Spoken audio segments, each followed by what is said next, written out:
This lecture covers database implementation. So you've gone to all this work of creating or designing a nice database well. How do you actually implement it? We are going to find out. And to do that, you're going to use SQL code. And there are two bunches of SQL code that we are going to be concerned about. One is DDL, or Data Definition Language, and that's what you use to manipulate the structure of a database. You create the database, you create the tables, you alter the structure of the database. DML is data manipulation language, and that's what you use to query the data or change the data. So DDL is structure, DML is data. So to create a database, use the create command. And the syntax is create database, whatever database name you want. And if you want to create a table, you say create table and whatever table name you want. And when you create the table, you also specify what columns or fields are going to be in that table. And we are going to see some examples of that in some code in just a moment. To change the structure of something that already exists, you use the alter command. So alter table, add a column, alter table, alter the column, like you could change the data type if you want. Alter the table, get rid of a column that we are changing structure, so we are altering table by dropping column. And if you want to drop the database, get rid of the database completely, use the drop command. If you want to get rid of table completely, use the drop table command.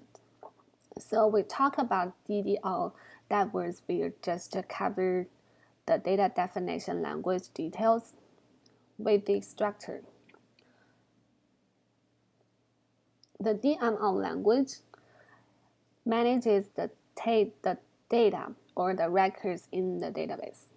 So if you want to insert any records into the database, you use the insert command. So you insert into whatever the table name is.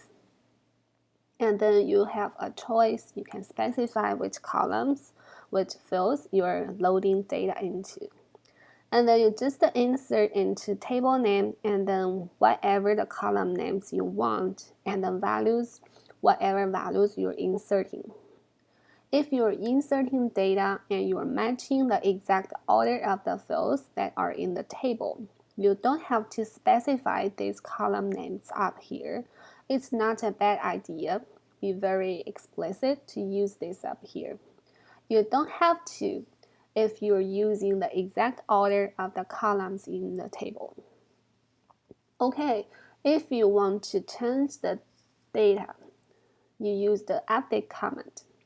So update table name and you set whatever field equal to whatever value you want. But you know you should use a where condition because otherwise you're going to change the data in every record in the table. So you probably want to be a little more specific than that. Delete gets rid of the data. So drop get rid of a structure. Delete gets rid of the data. So delete, it deletes existing records. So we're talking about them. Now we're talking about concentrates, which we covered in previous lecture, but you know how do you implement that. And we'll show most of this in just a moment. One type of constraints is a data type concentrate. So in this example, employee ID must be an integer data type. A default concentrate, let's see, most of your customers have an address in the United States.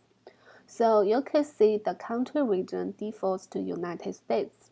So if you don't want to put any value in there when you are entering data or inserting data, then it'll just default to United States. A non-concentrate means that the field has to have a value in it. You can't leave it blank. A unique concentrate. A couple of variations on this. In this example, you can plan to concentrate the email address field so that each value is unique. You cannot have another record in the table that has the same email address. A more common use of this would be values in multiple fields.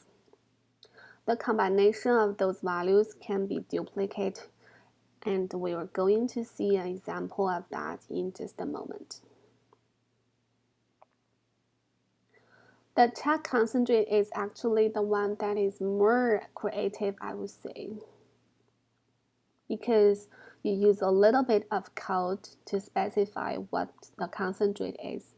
So in this case, we are seeing the ship date has to be a date greater than or equal to the order date. We talked about that in an earlier lecture, that it kind of makes the business sense. So you can concentrate that in the database with the check concentrate and then foreign key concentrates. We will learn about how to create those, but what they do is, let's say you have an order, you cannot add an order with an employee ID unless that employee ID already exists in the employee table, because we are concentrating it. So very valuable. This maintains the integrity of the database. You can't enter something in one table if it has a foreign key relationship with another table if it doesn't already exist in that other table. Okay, so that is for this video.